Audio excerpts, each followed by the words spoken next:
warahmatullahi wabarakatuh. Nama saya Fiona Spia Putri. Di sini saya akan menjelaskan hasil review jurnal yang berjudul Studi Kasus Kanker dan Pengobatannya dengan Radioterapi. Yang pertama akan dibahas yaitu latar belakang. Dalam pemodelan matematika dalam kasus kanker, terdapat beberapa kasus yang dapat dijadikan pemodelan matematika. Yang pertama yaitu pertumbuhan tumor, respon sel tumor terhadap radiasi, dan jadwal yang optimal dalam pengobatan radioterapi terhadap pasien kanker. Adapun metode pemberantasan tumor kanker itu sendiri terdapat 3 cara, yaitu pembedahan, radioterapi, dan kemoterapi. Pada jurnal ini akan dibahas metode yaitu radioterapi. Sebelum itu harus kita ketahui dulu apa saja sifat kanker. Sel tumor kanker hanya merespon pada sebagian mekanisme dan berkembang biak sampai batas tertentu secara independen. Beberapa sel tumor yang berkembang biak paling cepat tidak akan lebih cepat dari jenis sel normal tertentu. Oleh karena itu, pertumbuhan hanya sebagian terkendali. Awal mula terjadinya kanker terjadi pada sel DNA tubuh normal dengan kandungan informasi sel yang berubah. Lalu, sel tersebut terus berkembang biak dan meneruskan cacat genetiknya ke keturunannya. Jika sel seperti itu mampu berkembang dalam sistem tubuh inangnya, maka sel kanker pun akan berkembang. Untuk pengobatannya sendiri, pada jurnal ini akan dibahas yaitu terapi radiasi. Pada terapi radiasi diperlukan pengobatan tumor dengan radiasi pengion dan dirancang untuk menimbulkan kerusakan maksimum pada tumor sambil menjaga jaringan normal di sekitarnya. Dengan jaringan normal pada tumor baik, yang berada di bawah atau di atasnya tidak dapat dipulihkan. Yang pertama yaitu yang akan dibahas radioterapi yang optimal. Studi kasus pertama yaitu kompilasi daftar pertanyaan yang akan ditanyakan kepada terapis, di mana dapat dilihat terdapat beberapa pertanyaan, mulai dari maksud, apa yang dimaksud optimal, variabel kendali seperti apa saja variabel yang dimiliki, kendala, sel tumor, dan jaringan. Dapat dilihat beberapa pertanyaan yang ada di PPT. Selanjutnya kita asumsikan tujuan utamanya yaitu untuk menentukan jadwal pengobatan yang akan mengurangi hingga meminimumkan jumlah sel tumor yang tersisa setelah pengobatan. Dalam kasus ini terdapat beberapa variabel, yaitu yang pertama dosis total yang diberikan, jumlah fraksi yang membentuk dosis total, dan selang waktu antar setiap fraksi. Berikutnya yaitu kinetika tumor. Studi kasus kedua yaitu mengembangkan model untuk menggambarkan kemungkinan perilaku pertumbuhan tumor. Untuk solusinya terdapat 2 kasus. Yang pertama yaitu pada tahap awal evaluasi ketika tumor pertama kali menjadi jelas secara klinis, yaitu di mana T sama dengan 0, dan yang kedua itu dalam situasi di mana sel-sel tumor harus bersaing untuk dalam ruangan yang terbatas. Pada kasus pertama dengan T sama dengan 0, diasumsikan awal evolusi peningkatan jumlah sel dalam jangka waktu T dan T tambah delta T sebanding dengan ukuran interval dengan ukuran populasi MT, di mana dapat diperoleh persamaan berikut dengan lambda yaitu konstan proporsionalitas. Dengan dibatasi limit delta T menuju 0, diperoleh persamaan 1/m dm per dt sama dengan lambda. Pada persamaan model tadi akan ditunjukkan persamaan diferensialnya yang memperoleh persamaan MT sama dengan CE pangkat lambda T, dengan C adalah konstanta. Kemudian diidentifikasikan C dan lambda ketika tumor pertama kali terdeteksi, yaitu T sama dengan 0.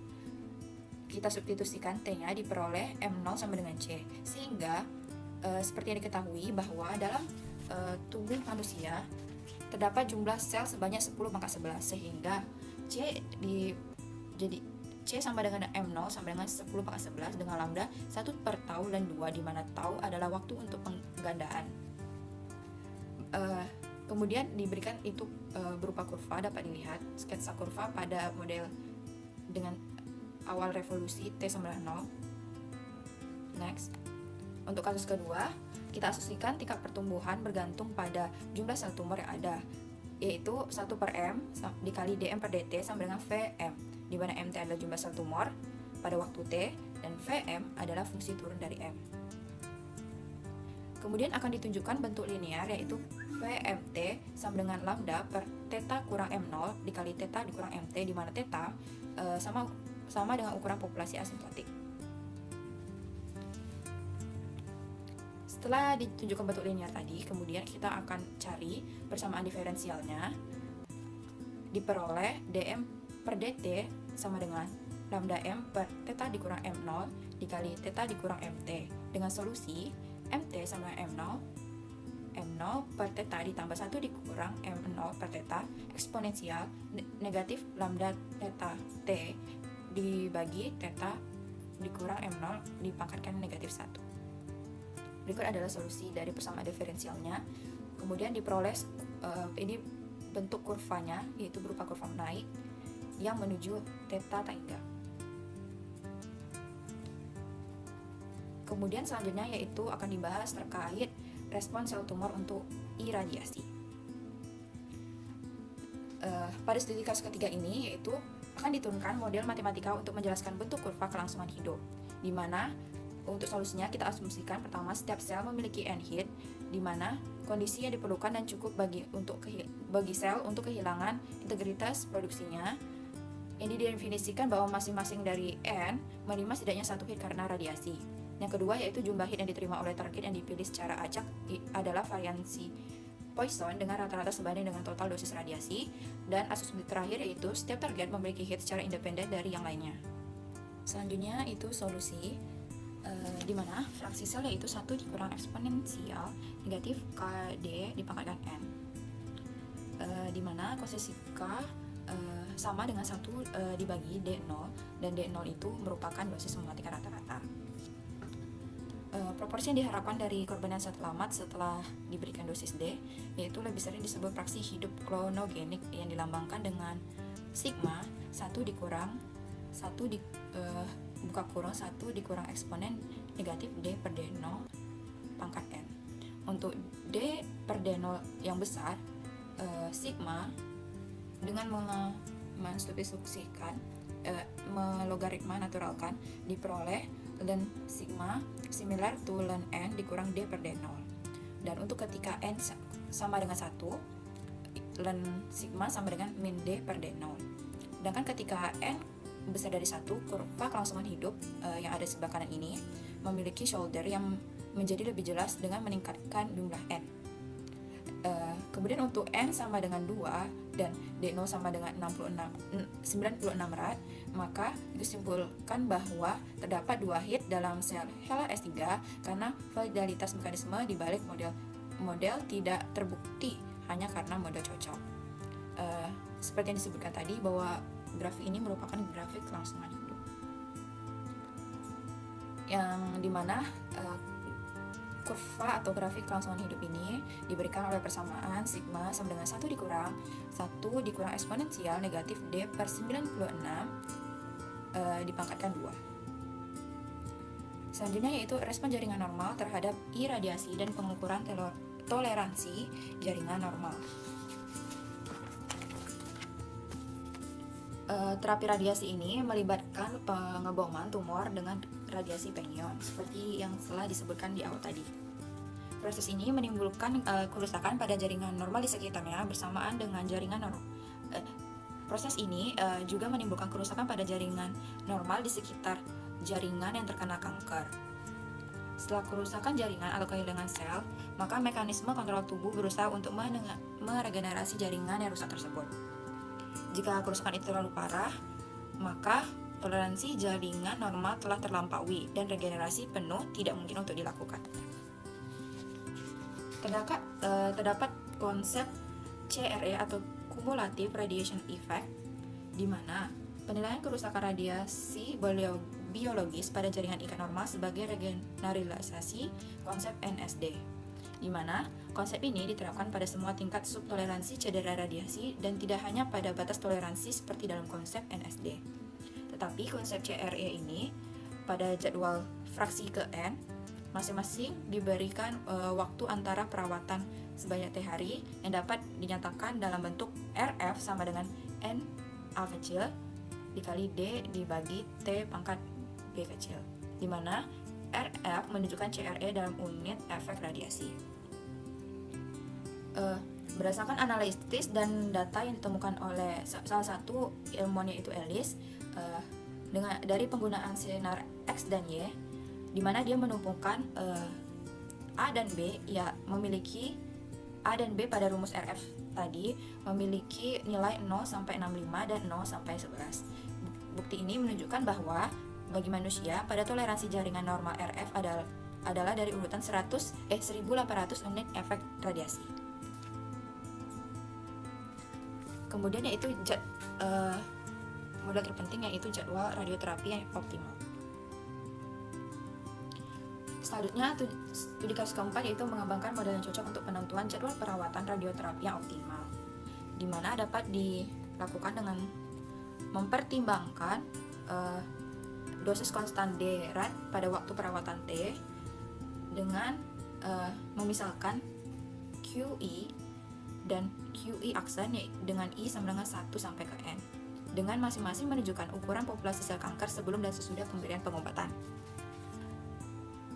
Permisalan yang telah disampaikan tadi jelas bahwa QI aksen sama dengan sigma QI dengan I sama dengan 1 sampai ke N. Jika diasumsikan bahwa sel-sel kanker berkembang biak secara eksponensial antara fraksi berturut-turut, maka diperolehlah rumus secara umum yaitu K aksen sama dengan sigma pangkat K eksponensial lambda dikali K kurang 1 dikali T Q1,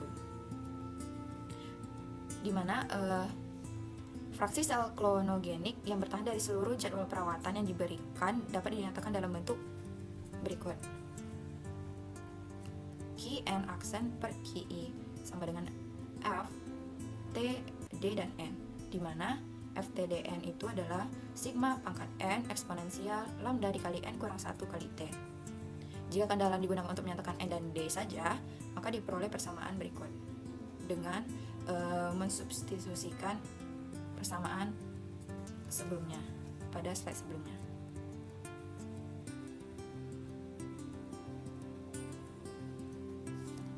Selanjutnya, jika dibuat